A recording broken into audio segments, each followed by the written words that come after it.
A very warm good morning to one and all present here. I am very happy today that today I am given this chance to welcome all of you on this very occasion, that is the teaching of class 8 English textbook. So first of all, I welcome all of you on the very PowerPoint presentation here in respect of class 8 Honeydew textbook, and the name of the prose piece is This is Jody's Fawn. Next please.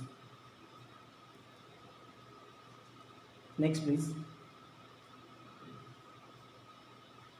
Let us see. First of all, I would like to ask you this very simple question. Is it right to kill animals to save human life?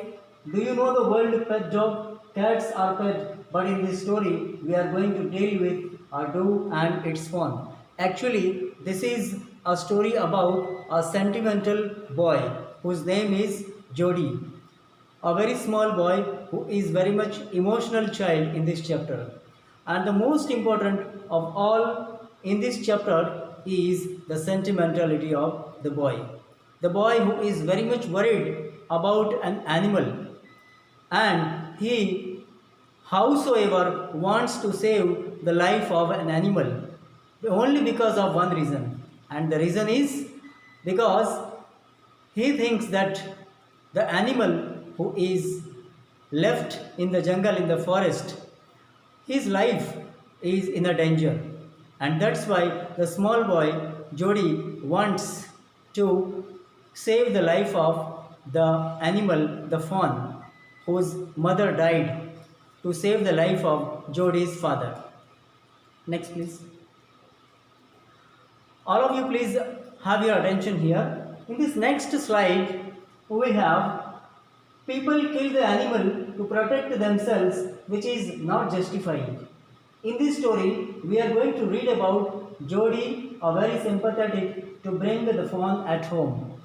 Everyone knows that in this chapter, Jody's father has been bitten by a rattlesnake. And to save the life of his father, he killed the fawn's mother in the forest to draw out the poison from the boy's father's body, and in this way the life of the boy's father has been saved. But the most important of all to learn in this chapter is that how Jody becomes sentimental and emotional child to save the life of the fawn, because the fawn's mother has sacrificed the life of his own self to save the life of Jody's father.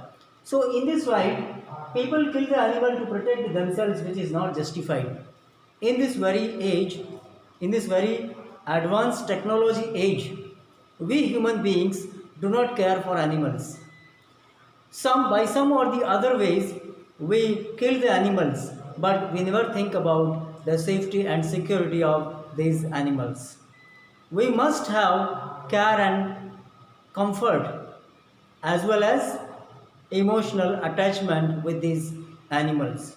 And the most important learning outcome, the learning objective in this chapter is how the central character of Jody becomes emotional and sentimental to give a new way, a new life to the small animal which is known as the fawn. Let us see another slides which tell us more and more about this chapter, please. So this is Jody's fawn. This is the name of this chapter.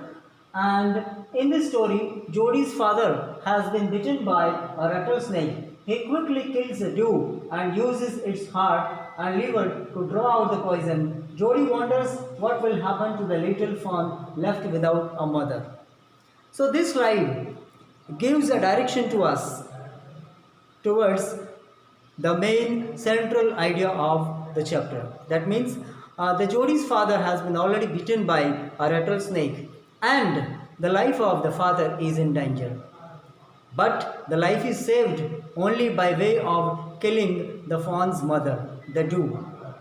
And now Jody is worried about the life of the small animal, the fawn, whose life is in danger. Who will take care of? Who will take care of this animal, the small animal? This is the question always coming into the mind of the small boy Jody, and that's why he becomes sentimental and he thinks about how to save the life of the small fawn. Moreover, if we see in this present era, we people never care much about the animal's life. We never pay much attention towards the life of these animals. But this lesson, this is Jody's fawn. This lesson has the central idea that we must take care of the animals. Let us see and find how central idea is developed in this lesson and how the children learn this very much moral lesson from this chapter. And let us see another slide. Next, please. Yes. Now look at this slide.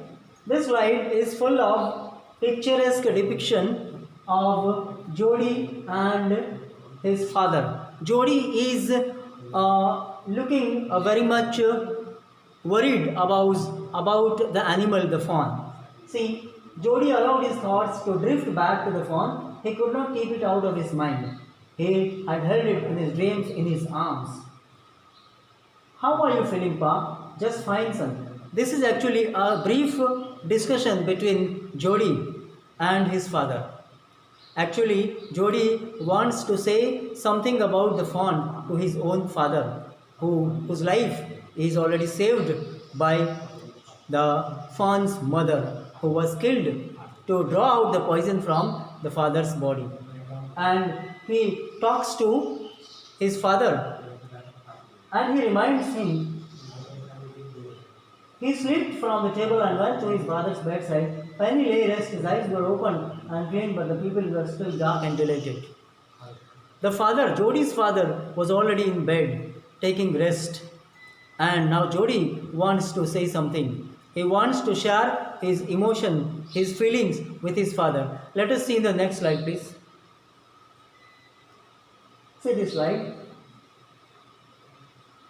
He settled back to the room where his mother was about to pour coffee for everyone, but seeing Jody, she held the coffee pot in mid-air. Actually, Jody takes the permission of his father to bring back the fawn from the forest. But now, there is a question in the mind of Jody, whether his mother will accept this proposal or what. Whether the mother is going to allow the animal to bring back into his home. They are busy and the mother is pouring the coffee.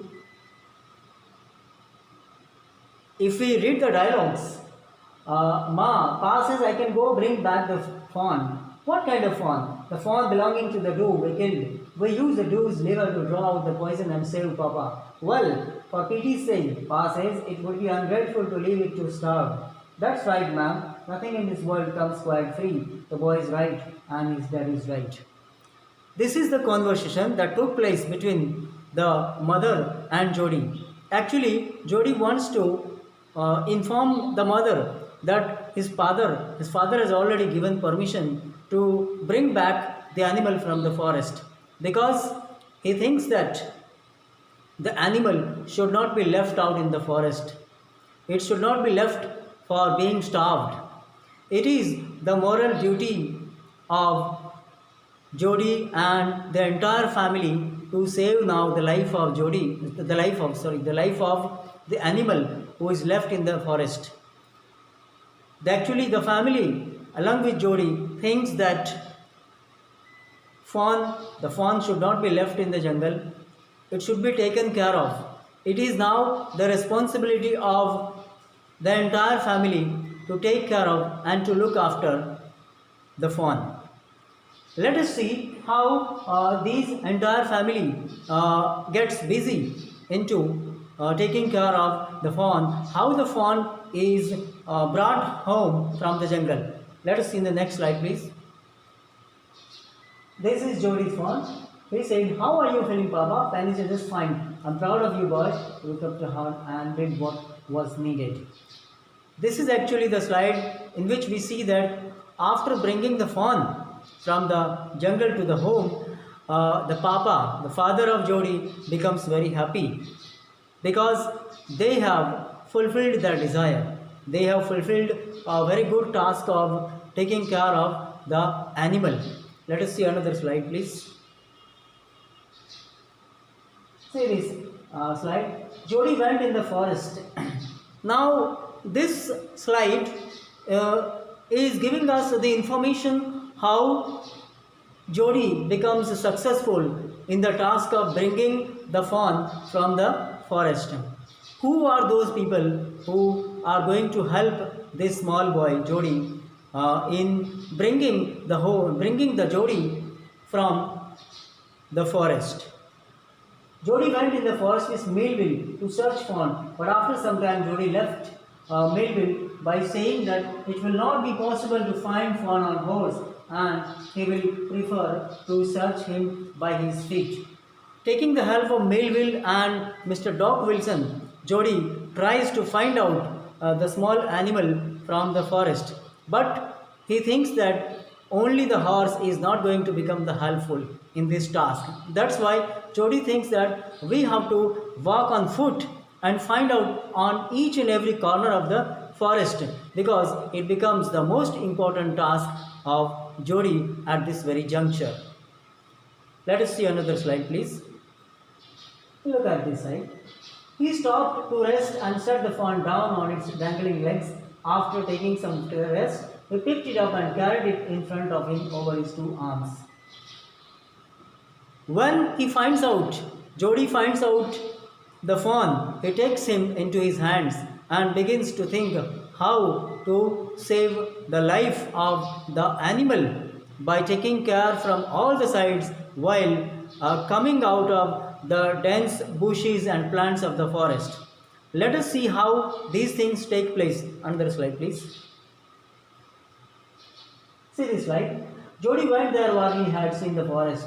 The fawn was not found there. He turned to the spot where the fawn had emerged and dropped on all fours, studying. Actually, Jody goes to the place where he had first time seen the fawn. But when he reaches there, he does not find it.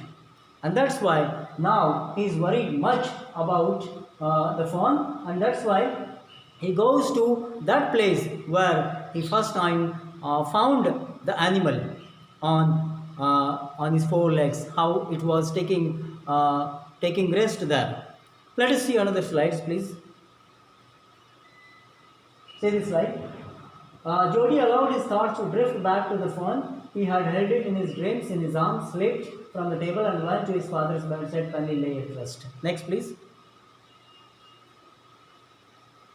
But suddenly Jody found the fawn in front of him. This is the slide where we can say that Jody, after all, after making a lot of efforts and taking care of each and every corner in the forest, he tries to find out the fawn, and ultimately the fawn was in front of him. The fawn lifted his face to him. It turned its head with a wide, wandering motion and shook him through with the stare of its liquid eyes. It was quivering. It made no effort to move or run. Jody whispered, "It's me." This means that Jody, after all, finds out the fawn, and the fawn was in a very pathetic condition. And that's why, by looking this condition of the fawn, Jody becomes very much worried and begins to take much more and more care of this animal.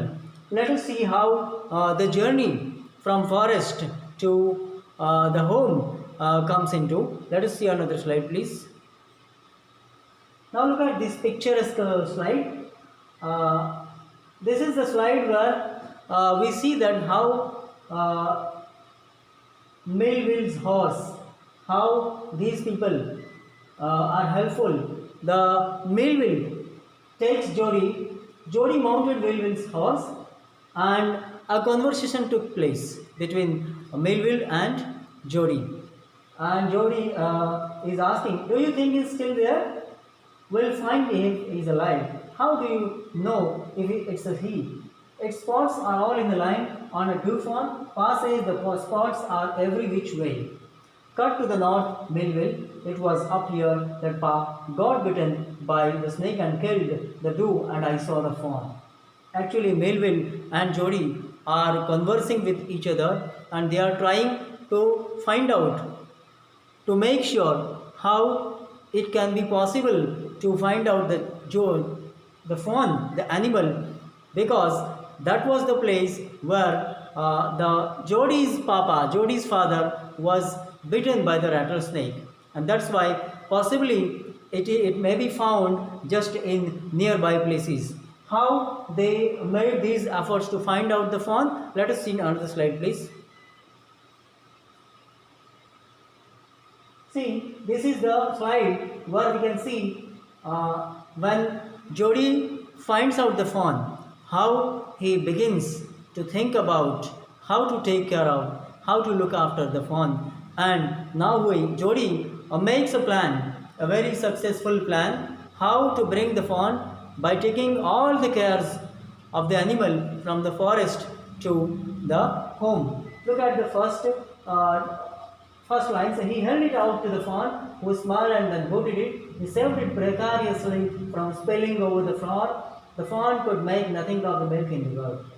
This is the slide where how Jody takes care of the animal and how he provides the milk, how the animal takes the milk from the gourd. Let's see next slide, please. This is the slide where we can see that the path, the way from the forest to the home. His arms began to ache and he was forced to stop again. When he walked on, the fawn followed him at once. He allowed it to walk a little distance and picked it up again. The distance home was nothing. He could have walked all day and into the night, carrying it and watching it follow. Actually, while reaching to the home, Jody makes a plan and he leaves the fawn just off from the hands. And actually, Jody wants to see how the animal, the small fawn, walks on the four legs and how it comes up to the home. Next slide, please.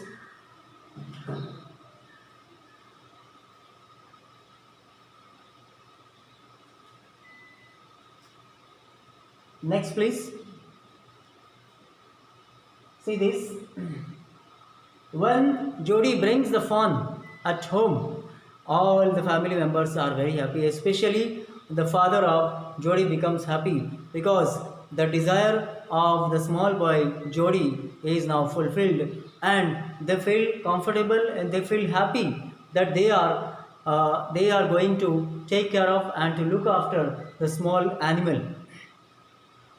But at the steps the fawn blocked and refused to climb them, so he picked it up and went to his father with the fawn clutched hard against him. And Jody, taking the small fawn into his hands, comes in front of his father who was lying in his bed.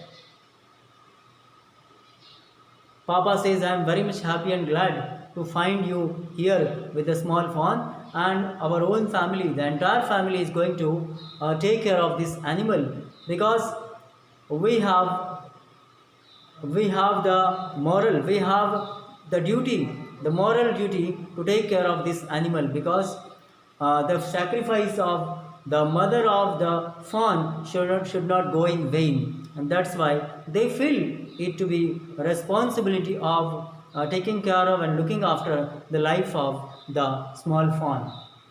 Next, please. Look at this slide. It is very interesting to see in this slide. If I would like to read a few lines in this slide. As they passed the abandoned clearing, Jody gave himself over to thoughts of the fawn. Suddenly, Jody was unwilling to have Melville with him. This is the slide in which we come to know that how Jody, along with Melville, with the horse, they were very much confused in the forest area where they were trying to find out the small fawn, but they were unable to easily find out it. And that's why they are trying to go here and there from one corner to another corner, from one place to another place to search the fawn. Next slide, please. See this slide. Movement directly in front of him startled him. These are the few examples in which how Jody becomes more and more attentive, and we can say that worried about the life of the small fawn. He is very much interested, very much worried about finding the fawn in the jungle, in the forest. Here I would like to say that Jody, who becomes very much sentimental, very much emotional child towards the life of the small animal, and the reason is already known to you, because when one gives a sacrifice to sacrifice for another person, then it is our own moral duty, our own sensibility to save the life of the rest of the animal, the rest of the person who is already in relation to the person who has sacrificed his life for ours. Next, please. So, in the end, I am very much thankful to you today in this very, very interesting chapter. This is Jody's Fawn. We have got the central idea, the central theme of this story, in which all of you have learnt that if any person or if any animal gives a sacrifice of his life for ours, it becomes our moral duty, it becomes our own effort to save the life of the concerned animal. In this age, I would like to say that in this age it is very essential to take care of the animals. In this age, people who are very much learned, they never care for the animals. We don't pay much attention towards the leftovers, the non-human beings. Animals are non-human beings, and that's why we never care for them. But this chapter, this is Jody's Fawn, whose central idea, the central theme of the chapter is to take care of animals. And the learning outcome, the learning point is only that we must take care of the animals. We should pay attention to other areas also, as the incident that took place in the life of Jody, and Jody is the one who becomes successful in paying the 100% attention to that animal whose mother has sacrificed her life for saving the life of Jody's father.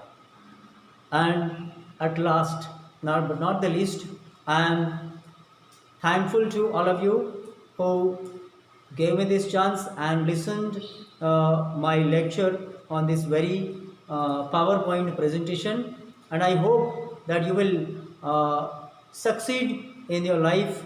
You will succeed in making your own efforts to understand the chapter better and better by going through the questions and answers. Thank you, and thank you very much.